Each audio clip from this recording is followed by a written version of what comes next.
For more analysis, we're joined from Gaza by the communication officer at the UN Relief and Works Agency for Palestine refugees in the Near East, Ms. Ines Hamden. Ms. Hamden, welcome to Q News. Now, given that aid entry remains far below daily requirements, what are the main logistical or political barriers preventing the full delivery of humanitarian assistance into Gaza?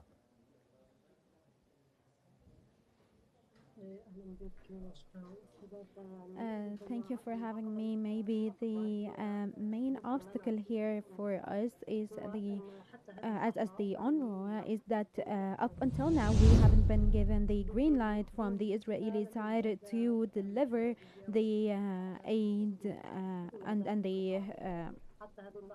the food to the Gaza Strip. Up till now, we cannot send anything to them. We cannot deliver our trucks that have the aid, and so this is the main issue for us. And this also this leads to more logistical barriers to deliver aid to the civilians, even though that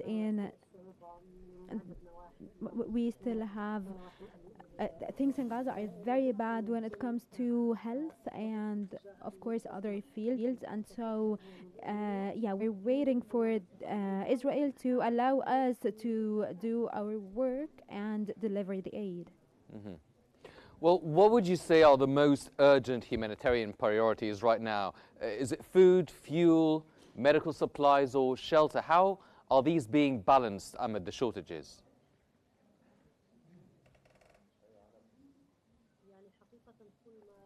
Actually, as I said, frankly, the Gaza Strip and the people there need all kinds of humanitarian aid. They need food, of course. We were talking about a famine that was declared in August, and so they need lots of food and nutrition in general, because they are getting more and more fragile. And I also want to add that we also, of course, need medical supplies and medicine, fuel, water, and something that's very important. We need tents and covers.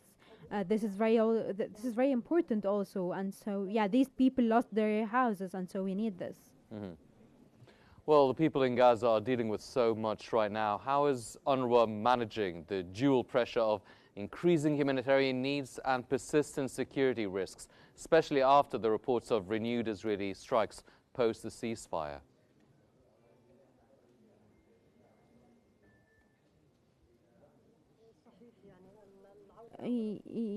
Going back, even if temporarily, to escalation in the Gaza Strip, this could lead to more barriers and obstacles. People there are suffering greatly, and they have lost hope because of the long war. And so they don't really have any hope right now, and the is some kind of hope for them. And just thinking about about further escalation, this causes them to get more disappointed. Up till now and to this point, we cannot give or provide medical services. We cannot give them water that they need. We cannot give them the food, and also other services like mental support. And this is one of the things that we plan to give them, and also have they need to start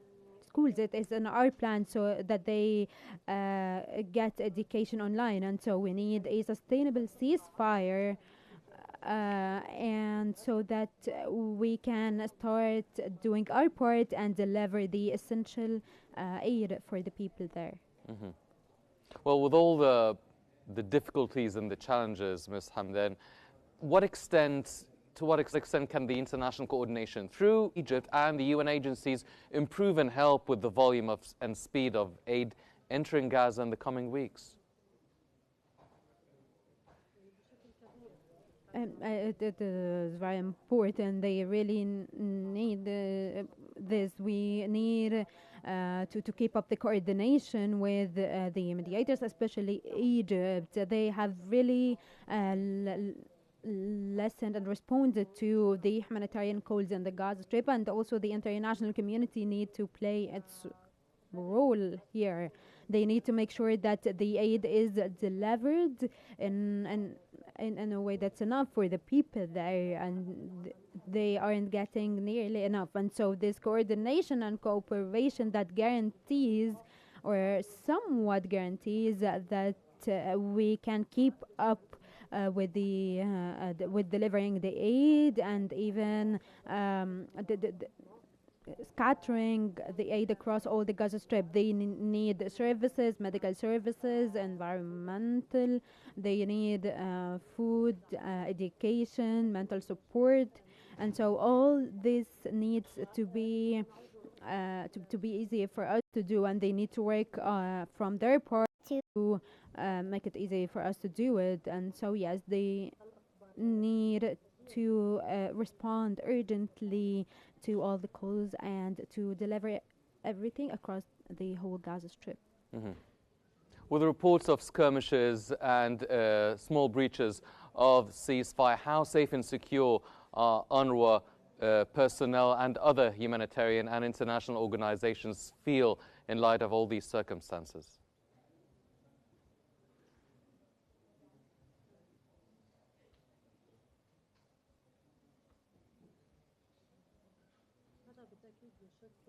This, of course, causes or leads to huge risks for the organizations that like the UNRWA, and it also causes risks for the people. We have seen that there were destructions in some of the buildings really that are related to the UNRWA, and so yes, as I said before, we need this phase to keep going and to hold up, so that we can move to other phases and to send the humanitarian aid, because a ceasefire actually reflects on lots of things. Mm-hmm. Looking ahead, Ms. Hamdan, what steps must the international community take to ensure and guarantee that humanitarian access, the reconstruction, accountability mechanisms move beyond the temporary relief towards sustainable recovery?